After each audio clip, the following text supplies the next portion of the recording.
परंतु महाराज एक प्रश्न मेरे मन में, भगवाने अनेक पापियों नाश करवा छतां पण, अनेक दुष्टों नाश करवा छतां पण करोड़ो शक, मलेच्छो अने भीलो आदि जे पापी हता ए बधाय छतांय बची गया। आवो प्रश्न करे जन्मेजय। छतां पण अने भगवाने आटलो बधो भूमिनो भार उतार्यो छतांय आवा बधाय पापी बची केम गया? જ્યારે જ્યારે દ્વાપરનો અંત થાય ને ત્યારે ભગવાન ચોખવાળી કરવા આવે, ચોખવાળી કરવી પડે, શુદ્ધિ કરવી પડે। તો ભગવાને આટલી બધી શુદ્ધિ કરી અને છતાં પણ આટલા બધા બચી કેમ ગયા પાપી લોકો? મલેચ્છો બચી ગયા પાપી લોકો, જે અમુક ભીલો હતા, એ જે પાપ કરનારા હતા, એ કેમ બચી ગયા? આનું શું કારણ છે મહારાજ? એ આપ મને કંઈ સંભળાવો। એટલે વ્યાસ ભગવાન એનો જવાબ આપે છે, સુનીએ જન્મેજય। राजन यस्मिन् युगे यावत् काजा भवति कारकं नान्यथा तद् भवेष्णुतं युगधर्मोऽयं कारण। ये धर्म रसिका जीवास्तंवे सत्ययुगे भवत् धर्मार्थेतु एवे त्रेतायुगे भवत्। देखो महाराज, देखो जन्मेजय, सुनिए मेरी बात। काल योगे जे युग में जेवी प्रजा हो एमां कोई जातनो फेरफार थई शकतो नथी। वाक्य पर ध्यान आपजो।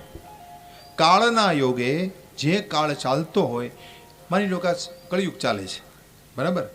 काळना योगे जे प्रकारनी जे युग में जेवी प्रजा थाय ए प्रजामां कोई फेरफार थई शकतो नथी। આનો અર્થ શું ખબર છે? કળિયુગમાં જેટલા જન્મે ને બધા અધર્મી જ જન્મે, કોઈ ધર્મ કરનારા ન જન્મે। કળિયુગમાં જેટલા જન્મે ને બધા પાપી જ જન્મે, પુણ્યવાન નહીં। આપણે બધા પાપી છીએ, આમાં પુણ્યવાન કોઈ નથી। સતયુગમાં કોણ જન્મે? તો કે સતયુગમાં જન્મ લેનારા છે ને એ બધા પુણ્યવાન જ હોય છે। કાળના યોગે જે સમયમાં જેવી પ્રજા જન્મે છે એમાં કોઈ કાળે ફેરફાર થઈ શકતો નથી। એને યુગ ધર્મ કહેવાય છે। જે યુગનો જે ધર્મ હોય ને રહે જ છે। કલયુગ છે ને એ ધર્મનો યુગ નથી, અધર્મનો યુગ છે। અહીંયા તમે જુઓ, ધર્મની આડમાં અધર્મ થાય છે, બધા જોઈ શકો છો। કહેવાય ધર્મ પણ અંદરખાને અધર્મ ચાલતો હોય। મોટા મોટા આશ્રમો અધર્મના અડ્ડા છે। તમે જેને મોટા આશ્રમો કહેતા હો ને, એ અંદર જાઓ તો ખબર પડે અધર્મના અડ્ડાઓ છે। શું છે કે ધર્મની આડમાં અધર્મ થતો હોય છે, કારણ કે આ કાળ એવો છે, આ યુગ એવો છે। એટલે કાળના યોગે જેવું બને એમાં કોઈ જાતનો ફેરફાર। આ બધી વાતો દેવી ભાગવતમાં હજારો વર્ષો પહેલાં લખાયેલી છે। બીજું કે ધર્મમાં પ્રીતિવાળા લોકો છે સતયુગમાં જન્મે। ધર્મમાં જેને સાચી પ્રીતિ છે એવા લોકો છે બધા સતયુગમાં જન્મ લઈને આવે। પછી કે ધર્મ અને અર્થમાં જેની પ્રીતિ હોય, પહેલા લોકો સતયુગવાસીને ધર્મમાં જ પ્રીતિ હતી, અર્થમાં નહીં। પણ ધર્મ અને અર્થ બેયમાં જેની પ્રીતિ હોય, ધર્મ પણ ગમે ને પૈસા પણ ગમે, આ બેયને જેમાં પ્રીતિ હોય એ બધા ત્રેતાયુગમાં આવે। ત્યાર પછી કહ્યું ધર્મ, અર્થ અને કામ ત્રણેયમાં જેને પ્રીતિ હોય એ બધા દ્વાપર યુગમાં જન્મે। ધર્મ પણ કરે, પૈસા પ્રાપ્તિ પણ કરે અને કામનાઓ પણ ભોગવે, આ બધા દ્વાપરમાં જન્મ લઈને આવે। અને અંતમાં કેવલ અર્થ અને કામમાં જે પ્રીતિવાળા હોય, ધર્મ હારે એને મેં લેવા દેવા જ નહીં કાંઈ, ધર્મ અને મોક્ષ હારે કાંઈ લેવા દેવા નહીં આપણને। આપણને બે જ ગમે, કયું? અર્થ ગમે અને કામ ગમે, બસ। પૈસાની પાછળ દોડવું અને કામનાઓની પાછળ દોડવું, વિષય ભોગની પાછળ દોડવું, આ બેમાં જ જેની પ્રીતિ હોય છે એ બધા કલયુગમાં જન્મે। તો આપણે બધા કેવા છીએ? દેવી ભાગવતકાર એમ કહે છે કે આપણને બે જ વસ્તુ ગમે। ધર્મ કાર્ય તમે કરો ને તરત પૂછો શું લેશો, કેટલા પૈસા લેશો, પૂછો કે નહીં?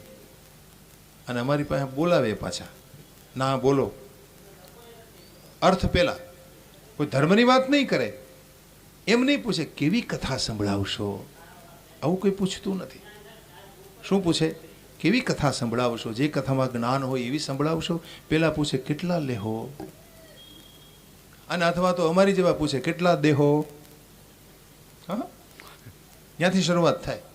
ધર્મની શરૂઆત ત્યાંથી થાય। તો કળિયુગના લોકોમાં બે જ વસ્તુ તમને દેખાય, અર્થ અને કામ। હવે જે કમાણી કરીએ પછી એ ભોગવે, હરે ફરે, મોજ મજા કરે, કામનાઓમાં એ વેડફે છે। તો કલયુગમાં આવા લોકો જન્મે છે, અર્થ અને કામની પાછળ દોડનારા લોકો, જેમાં જેની પ્રીતિ હોય। તો આ યુગ ધર્મ કોઈ દિવસ નાશ પામી શકતો નથી। આ કાળ ધર્મ કહેવાય। અને આ કલિયુગનો ધર્મ છે એ અધર્મ કરનારો છે. કલિયુગનો ધર્મ કેવો છે? અધર્મ કરનારો છે. આપણને અધર્મ તરફ જ લઈ જાય. સાત્વિક લોકો આ સંસારમાં તમને મેળવવા મુશ્કેલ બનશે. કે જે તમારું કલ્યાણ થઈ શકે એવી ભાવના રાખતા હોય આવા લોકો તો આંગળીના વેઢે શોધવા પડશે. તમારે આંગળીના વેઢે ગણવાની વાત તો એક બાજુ રહી, શોધવા પડશે. लेकिन ये भी बात हमारी समझ में नहीं आती, क्योंकि हमारे मन में केवल अर्थ और काम ही प्रधान होता है. સતયુગમાં આમાં લખે છે કે સતયુગમાં બ્રાહ્મણ છે ને એ દેવતત્વને જાણનારા હતા, પરાશક્તિનું પૂજન કરનારા હતા, ગાયત્રી જપ કરનારા હતા, માયા બીજનો જપ કરનારા હતા. આવા બ્રાહ્મણો હતા સતયુગમાં. ક્ષત્રિયો કેવા હતા? તો કે પ્રજાનું પાલન કરવામાં તત્પર હોય એવા. વૈશ્યો કેવા હતા? તો કે ખેતીમાં જોડાયેલા હતા. અને બધા જ વર્ણો સતયુગમાં જગદંબાની પૂજા કરતા હતા, દરેક વર્ણ. દ્વાપરમાં અને ત્રેતામાં ધર્મની સ્થિતિ મંદ બને છે. સતયુગ વીતે અને દ્વાપરની ત્રેતા આવે એટલે ધર્મ થોડોક મંદ થઈ જાય, ધર્મની સ્થિતિ થોડી મંદ બને છે. અને કલિયુગ આવે ને એટલે દાટ વળી જાય છે. ધર્મ કેવલ કહેવાનો રહે છે બસ. પણ શાસ્ત્રો એમ કહે છે કે ધર્મ અને અધર્મ એ બંને ભગવાન દ્વારા પ્રગટ થયા છે. દેખો આ યુગ ભગવાને જ બનાવ્યો ને, ભગવાનનું સર્જન છે આ. એટલે જ આમ હોય છે. ભગવાનના હૃદયમાંથી ધર્મ પ્રગટ થયો છે અને અધર્મ પીઠમાંથી પ્રગટ થયો છે. અધર્મ છે ને ભગવાનની પીઠ છે અને ધર્મ એનું हृदय છે. लेकिन ये भगवान की लीला है और लीला का हम सब भाग है. और इसलिए हम ये जाने चाहे कलयुग हो चाहे सतयुग हो, लेकिन हम हमारी उपासना न छोड़े. सात्विक मानस बस आटલું સમજે કે આપણે આપણું કર્તવ્ય છોડવું નહીં, આપણે આપણી ઉપાસના ન છોડવી જોઈએ. આમાં લખ્યું છે કળિયુગમાં બ્રાહ્મણો કેવા થશે. કહેવાય નહીં મારે ખરેખર, પણ इसमें लिखा है બ્રાહ્મણો કેવા થશે તો કે પાખંડી, પાખંડ કરનારા, દંભી, વેદ ધર્મ રહિત. એને વેદોમાં પ્રેમ જ નહીં હોય, એક પણ વેદ મંત્ર સાચો નહીં બોલે, વેદ ધર્મ રહિત. ક્ષત્રિયો કેવા થશે? વૈશ્યો, તો કે ક્ષત્રિય, વૈશ્યો અને ક્ષુદ્ર બધા ધર્મથી રહિત. બધા, કોઈને ધર્મ હારે કોઈ લેવા દેવા જ નહીં હોય. બસ સાચી ખોટી વાતો કરીને તમને ધર્મની ઉટાંગ પટાંગ સમજણ આપી દેશે. શું કરશે? એવી સાચી ખોટી વાતો કરીને તમને ફસાવી લે અને ધર્મની ઉટાંગ પટાંગ સમજણ આપી દે, પણ તમને કોઈ સાચી વાત નહીં કહે, કોઈ સાચો માર્ગ નહીં બતાવે. અને આમાં ન બોલાય એવી કડવી વાત લખી છે, પણ કેવી તો પડે છે, કેવી તો પડે છે. આમ તો હાનિ અમારી છે, પણ શું થાય એવી વાત આમાં લખી છે. કહી દઉં, તમે કોઈને કહેતા નહીં. સતયુગમાં જેટલા રાક્ષસો હતા એ બધા કળિયુગમાં બ્રાહ્મણ બનીને આવે છે. એસા लिखा है यहाँ पर. સતયુગમાં જેટલા રાક્ષસો હતા એ બધાએ કળીકાળમાં બ્રાહ્મણ બનીને, દેવી ભાગવતમાં लिखा है. તો બ્રાહ્મણ જો રાક્ષસ હોય તો બાકીના બધા કોણ હશે? સમજ લેના, બાકીના વર્ણના લોકો છે. તો એક કલયુગ में ऐसा होता है. તો આ પ્રકારે પાખંડ નિરત લોકો આ સંસારમાં રહેશે જેમ જેમ સમય વીતશે. लेकिन जरूर क्या है तो कि हमारा चित्त शुद्ध हो. बस कलिक काल में आपको एक ही ध्यान रखना है कि તમારું ચિત્ત નિર્મળ રહે, તમારું ચિત્ત શુદ્ધ રહે. અને ચિત્તની શુદ્ધિ થાય તો જ ધર્મની વૃદ્ધિ થાય. દેખો આપણો ધર્મ એ આપણને કેમ સમજાતું નથી? આપણું ચિત્ત બહુ મેલું છે, મન બહુ મેલું છે, મનમાં રાગ દ્વેષ દંભ કપટ ભર્યા છે. અને એટલા માટે ચિત્ત શુદ્ધ કેમ થાય? તો કે આહારની શુદ્ધિથી. પહેલાં તો ખાવા પીવામાં જ વિવેક નથી છે. ગમે ત્યાં ઊભું ઊભું બજારમાં ખાઈ લેવું, ગમે એ ઝાપટી લેવું, કોણે બનાવ્યું છે એ આપણે જોવાનું નહીં. નહીં તો તમે ભોજન કરો ને એમાં અમુક દોષ આવે છે. કયો દોષ? તો કે આશ્રય દોષ. આ પહેલો દોષ. કોને આશ્રય રહેલું છે, કોને આશ્રય બન્યું છે એ આપણે જોતા નથી, કોણે બનાવ્યું છે.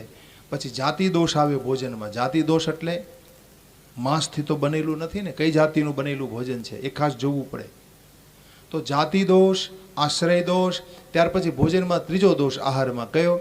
તો કે ઈમાનદારીની કમાઈથી બનેલું છે. ભોજન ઈમાનદારીની કમાઈથી બનવું જોઈએ એ આપણે જોતા નથી કે ભાઈ કઈ કમાણીનું, બસ ઝાપટી જવું, બસ આવ્યું ને ઝાપટી જવાનું, જેવું આવ્યું હોય એવું.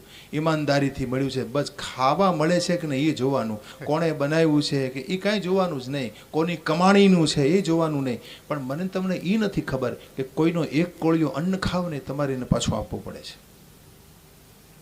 મફતમાં કોઈનું ખવાય નહીં.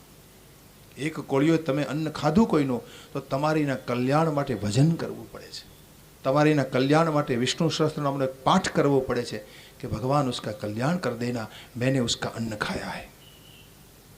આ નિયમ છે.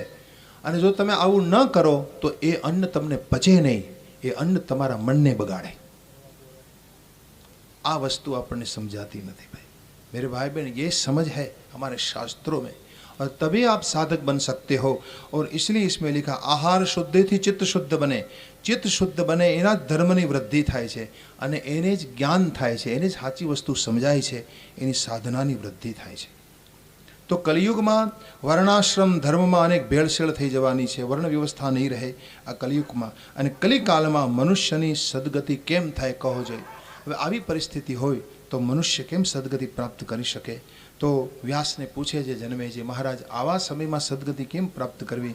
તો કે એક જ ઉપાય છે, સર્વ દોષોને દૂર કરવાનો, ભગવતી દેવીના ચરણ કમળનું ધ્યાન કરો. બસ यही उपाय है. माँ के चरण कमल का ध्यान किया जाए, बस इसके सिवा कोई उपाय है नहीं. देखिए, ભગવાનના નામમાં જેટલી શક્તિ છે એટલા પાપ તો તમે કરી શકો નહીં. ઈશ્વરના નામમાં એટલી બધી શક્તિ છે, તમારું સામર્થ્ય નથી તમે એટલા પાપ કરી શકો. ગમે એટલા પાપ તમે કરો, लेकिन परमात्मा का नाम मत छोड़ना कभी. नाम स्मरण ये सर्व पापों નું प्रायश्चित છે. इसलिए परमेश्वर का नाम जपो, परमेश्वरी का नाम जपा करो, और बने तो तीर्थ यात्रा करो. અને આ રીતે આમ करता करता पवित्र तीर्थનું सेवन करी અને अपने मन को भगवान के चरणों में लगाने से मन शुद्ध होता है. ઘણા લોકો શુદ્ધ થવા માટે तीर्थ यात्रा करता હોય, देव दर्शन करता હોય, बहुत सारी बात है, बड़ी अच्छी बात. आप देव दर्शन करने जाए, गंगा स्नान करे, यमुना स्नान करे, भाई भी स्नान करे, सब कुछ किया करे, लेकिन मन शुद्ध नहीं हुआ तो कुछ नहीं हुआ. मन शुद्ध नहीं हुआ, તમારું મન જો પવિત્ર ન હોય તો मन शुद्धि बहुत दुर्लभ છે. भला बहुत दुर्लभ वस्तु છે मन ने शुद्ध करવું. तो मन हमारा कपट रहित होना चाहिए, राग द्वेष रहित होना चाहिए, मन निर्मल होવું જોઈએ. મનમાં જો રાગ દ્વેષ અને કપટ ભર્યા હશે તો તમને પરમાત્માનો સહયોગ નહીં મળે. બહુ દુર્લભ છે. વ્યાસ કહેતા इसमें दुर्लभा मनसः शुद्धि सर्वेषां सर्वदा नृप मनस्तु चंचलम राजन अनेकम नियमाश विषयाश्रितम कथम शुद्धम जयद्राजन भावसमाश्रितम काम क्रोधो तथा लोभो अहंकारो मदस्तथा अहंकारो मदस्तथा. આ મન કેવું છે તો કે વિષય ચિંતનમાં લાગેલું જ રહે છે, લાગેલું જ રહે. મનને વિષય છોડવો ગમતો જ નથી. વિષય એટલે શું? વિષમ યચ્છતિ ઇતિ વિષયઃ. આપણને વિષ તરફ લઈ જાય, ઝેર તરફ લઈ જાય, એને વિષય કહેવાય. વિશેષણસ્યત ઇતિ વિષયઃ. બીજી વ્યાખ્યા, વિશેષણસ્યત, ખબર ન પડે વિશેષ રૂપે આપણને મારી નાખે, એને વિષય કહેવાય. આ વિષયો આપણને મારી નાખે છે. કયો? તો કે કોઈ પણ વસ્તુને મેળવવા માટે તમે દોડવા લાગો, એને પકડવા માટે, એને પ્રાપ્ત કરવા માટે, વહી આપકા મરના है. आप मर गए, आत्मा से दूर चले गए, आत्मा से विमुख हो गए, भगवान से दूर चले गए, उस विषय के पीछे दौड़ते दौड़ते आप मर गए. विशेष प्रकार से आपको जो मार देता है, आपको पता न चले, ऐसे उसे विषय कहते हैं. विशेषणस्यत इति विषया अथवा विषम यच्छत इति विषया विशिन्वन्ति बध्नाति इति विषयः. तो विशेष प्रकार તમને ખાસ બાંધીને રાખે એને પણ વિષય. તો इस प्रकार એ વિષય આશ્રિત મન है. આ વિષય કેવા છે? વિષયોનો મળ આપણા મન ઉપર ચોંટ્યો છે. શેવાળ થાય ને, શેવાળને તમે ગમે એમ દૂર કરવાની કોશિશ કરો ને, કોઈ પાણીનો કુંડ ભરેલો હોય ને તો ભરેલા કુંડમાં શેવાળ નામની વનસ્પતિ થાય, જેને કાઈ કહેવાય. કાઈ. તો એ કાઈ નામની વનસ્પતિ થાય, એક પ્રકારની વનસ્પતિ. દૂર કરો ને થોડી વાર પછી જુઓ પાછી ફેલાઈ જાય. એમ મારા તમારા મન ઉપર આ કાઈ લાગેલી છે. કાઈ લાગેલી છે. કાઈ વિષય મન લાગે. વ્યાસ કહે છે ખાસ કરીને તમે તીર્થયાત્રા કરવા માટે જાઓ ત્યારે તીર્થયાત્રામાં કોઈનો સંગ ન કરો. આજની તીર્થયાત્રા કેવી છે? તીર્થયાત્રાનો અર્થ છે તરવા જવું, એને તીર્થયાત્રા કહેવાય. તરવા જવું, ભવસાગરને તરવો છે એટલે તમે તીર્થ કરો છો. તીર્થનો અર્થ તરવા જવું, પણ આજે તીર્થનો અર્થ છે ત્રાસ વેઠવા જવું. આજે તમે તીર્થયાત્રા કરવા જાવ ને ત્રાસી ત્રાસ, તમે જો ત્રાસ તમે વેઠશો તો ત્યાં કોઈ સુખ તમને નહીં મળે, કારણ કે તીર્થયાત્રામાં તમે બીજાનો સંગ કરો છો. તો સંગ દોષને કારણે તમે તીર્થમાં તમે જાઓ છો તો ન્યાય તીર્થ પાલન છૂટી જાય છે. માણસ તીર્થયાત્રા કરવા જાય ને તો ભજન કરવા માટે જાય છે. આપણું ભજન વધવું જોઈએ ને. તીર્થ કરવા જાઓ તમે તો તીર્થમાં સ્નાન કરો, ત્યાં રહો, ભગવાનનું ભજન કરો, તો ઘણા સમય સુધી તીર્થમાં નિવાસ કરવાથી મન શુદ્ધ બને છે. એટલે તીર્થ નિવાસનો મહિમા છે. આપણે જઈએ છીએ ફરવા માટે, આપણે કાંઈ નિયમ હારે કાંઈ લેવા દેવા નથી. આપણે બસ તીર્થને જોવા જઈએ, ફરવા જઈએ. બસ કે તીર્થયાત્રા કરી તો હા જઈ આવ્યા, ફરી આવ્યા, જોઈ લીધું બધું. બદ્રીનાથ જોયું, केदारनाथ જોયું, द्वारिका જોઈ, આ બધું જોઈ લીધું એમ. પણ એ મૂર્ખ आदमी को पता नहीं है देखने के लिए नहीं है, ये मन को शुद्ध करने के लिए. મનને પવિત્ર કરવા માટે તીર્થમાં જવાનું છે. પણ આપણે તો જોવા જઈએ, બસ ભગવાને સગવડ આપી હોય હરવા ફરવાની, બસ જાતે હૈ, ચલતે હૈ. તો કહેવાનો ભાવ કે ભલે તમે તીર્થયાત્રા કરો પણ મન જો વિશુદ્ધ નહીં હોય તો વિશ્વામિત્ર અને વશિષ્ઠ જેવા મહાપુરુષો પણ રાગ દ્વેષથી વ્યાકુળ બનેલા. આમાં વર્ણન કર્યું છે કે વિશ્વામિત્ર અને વશિષ્ઠ પણ જો રાગ દ્વેષથી છૂટી ન શક્યા હોય એનું કારણ એનું મન નિર્મળ નથી. मन निर्मल हो जाए बस हमारा, मन हमारा पवित्र बने. और इसलिए हम एक ही उपाय है कि भगवती के चरणों का ध्यान करें, भगवती का नाम जपे, भगवती की कथा हम सुने, और इसलिए कि हम राग द्वेष से बचे. राजा पूछे छे महाराज मेरी बात सुनिए.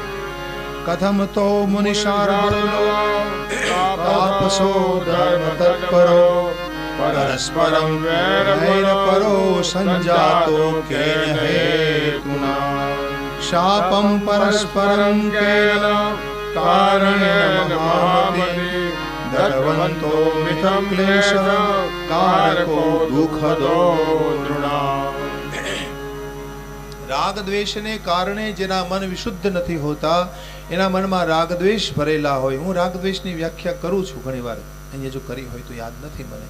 राग द्वेष एटले शुं? मारी व्यासगादी जे समझे प्रमाणे राग द्वेष एटले शुं?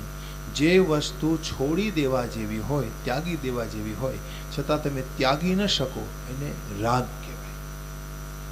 तमने खबर छे व्यसन बराबर नथी पण छूटતું નથી, એને રાગ કહેવાય.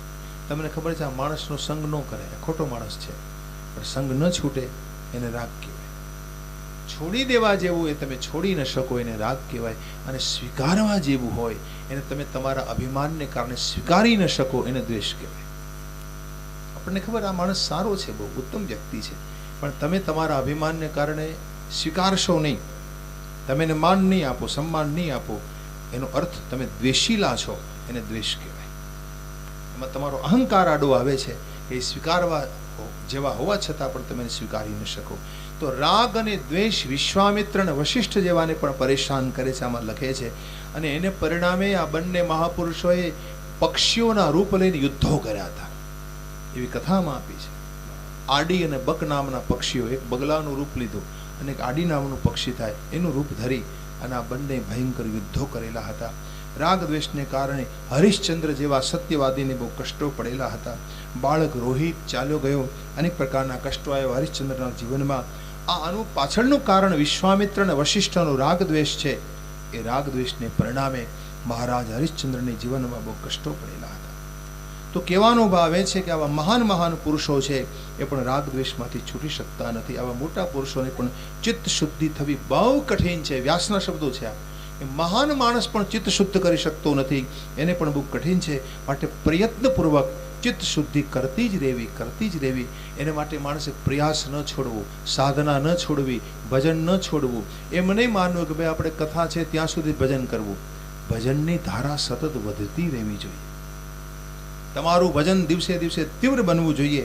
અને જ્યાં સુધી તમારા રાગદ્વેષનો નાશ ન થાય ત્યાં સુધી તમે ગમે એટલી યાત્રા કરો, દાન કરો, તપ કરો, સત્ય બોલો, અને ધર્મ વિદ્યા સાધન આદિ જે કંઈ કરો બધું જ વ્યર્થ છે.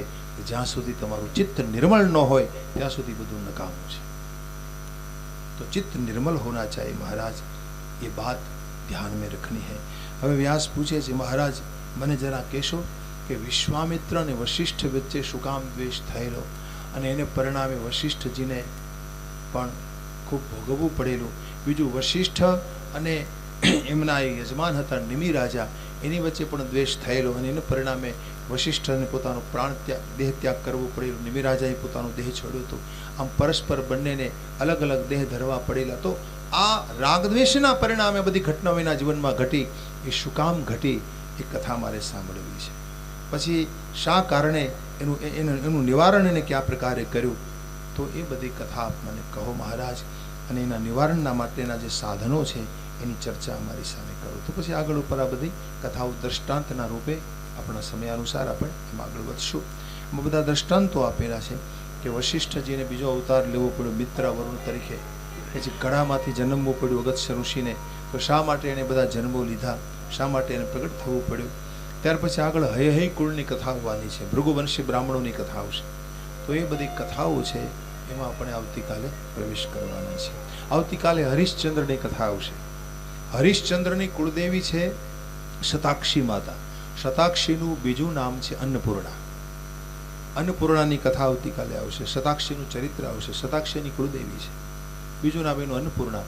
અને કાલે આપણે બપોરના એમની પૂજા કરવાની છે, જેને અન્નકૂટ કહી શકાય. તમારી શક્તિ અનુસાર કરજો, જે પ્રકારે કર્યો એ પ્રકારે તમારી મરજી, તમારી શક્તિ, તમારો ઉત્સાહ એ રીતે કરજો.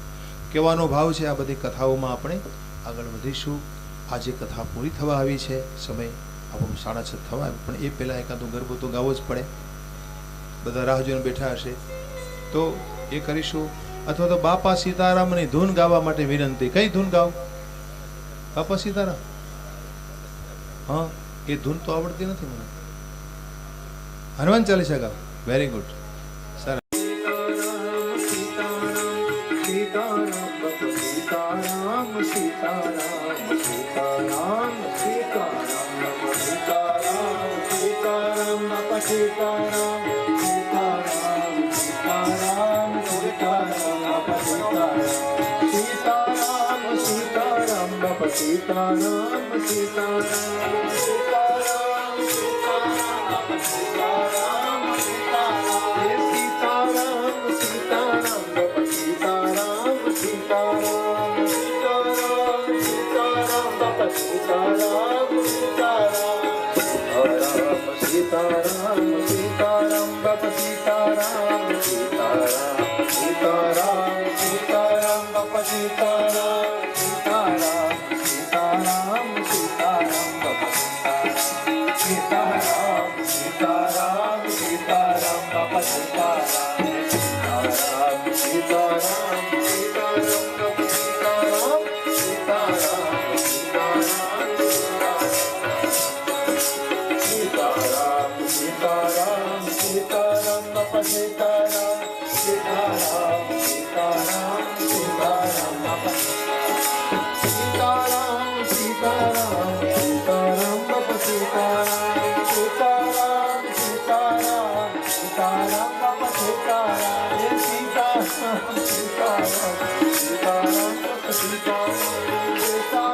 सीताराम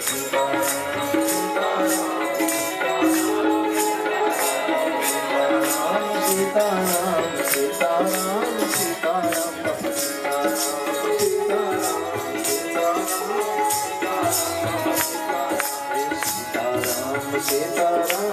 सीताराम बाप सीताराम